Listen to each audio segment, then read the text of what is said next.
So I am Dr. Brooks McKenzie. I'm nobody. You don't know who I am most likely, and if you do, it would be really shocking. The only way you might know me is if any of you have ever worked with at-risk youth or children, post-adopt foster care, nonprofits that serve them. I used to be the Assistant Director of Research at the TCU Institute of Child Development, where we developed something called TBRI, Trust-Based Relational Intervention. It is an attachment-based intervention for at-risk children. It's recognized by DFPS and CPS as an evidence-based practice and probably the most widely used thing in the state for helping at-risk children. So that's just kind of a little bit of who I am. That's not specifically what I'm going to talk about. And I'm going to go ahead and apologize up front because this is going to be like drinking from a fire hydrant, okay?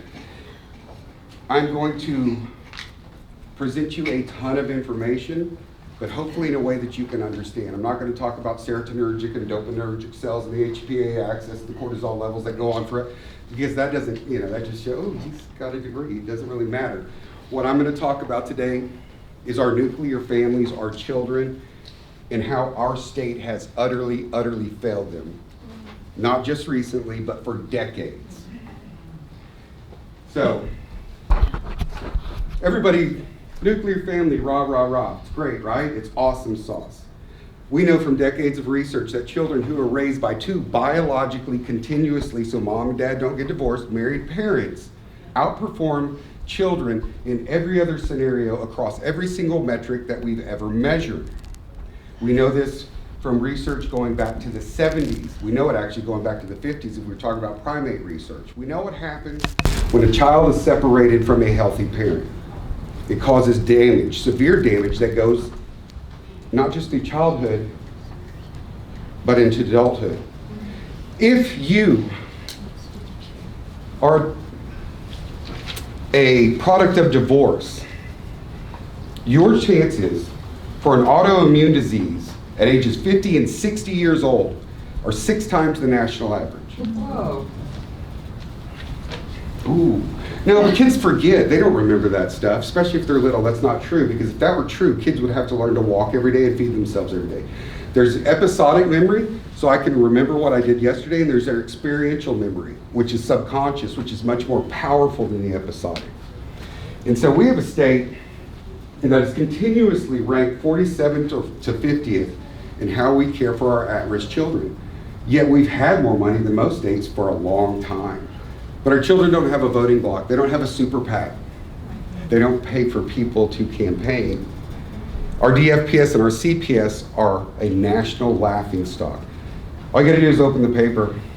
January, 6 little girls in a foster home being pimped out, sold for drugs, put online, whistleblower. How long did they stay there? Depending on which report you read, 8 to 12 weeks. They left them in the foster home where they knew they were getting 11 to 16-year-old little girls. CPS workers knew, CPS administrators knew, CPS supervisors knew. And I don't know if you know, but we've been under the federal thumb since 2016 when we lost a federal case, right? Judge Jack in Corpus Christi, I see the nod, so yeah, righteous anger.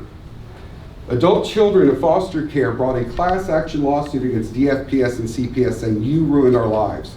So these adults came forward and said, you destroyed my life. You were supposed to take care of me as a child, but you ruined my life, and they lost. They fought it forever and they lost. In 2016, Judge Jack said, you're gonna change this stuff and quit abusing and neglecting these children. And our OAG in our state said, no, we're not, and fought it, and fought it, and fought it. It fought it all the way to the Supreme Court, but right before we were supposed to go argue, or they were supposed to go argue, it's okay for us to abuse and neglect kids, they pulled it. But they didn't pull it for any other reason other than it would have set precedent, because we were gonna lose. So we're still under Judge Jack.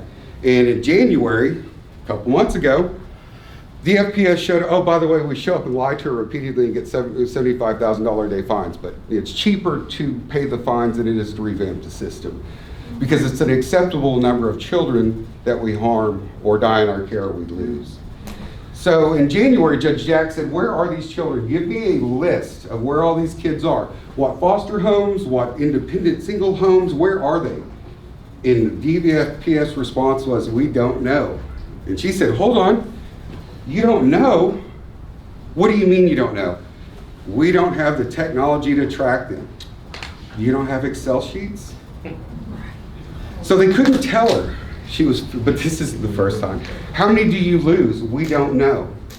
How many die in your care? We don't know. Oh, did y'all know that Texas has some of the biggest cities for underage child sex trafficking in the nation? Yes. Guess what happens when they bust a lot of these places? A lot of these kids come from foster care. But it's an acceptable number, but DFPS is not mandated to track these numbers by our legislator. Because if I tracked it, then there would be evidence of what I've done, but if I don't track it, I can say, I don't know, it's acceptable, it's okay. So that's one part. That's the DFPS part. So we have utterly failed our kids.